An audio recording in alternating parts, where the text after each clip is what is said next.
This is the plastic storage container edition of this or that. This is my 6-quart container, and it has latching handles. And when you unlatch one side, the other side acts like a hinge. And then you can take it off. I keep small things in here. First aid supplies, makeup, things like that.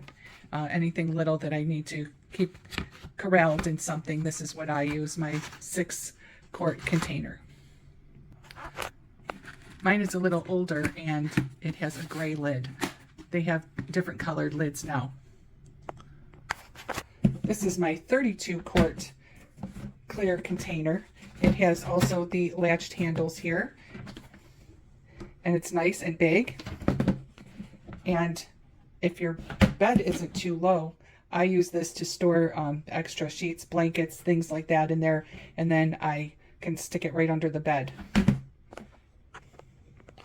My favorite part about these containers is the latching handles.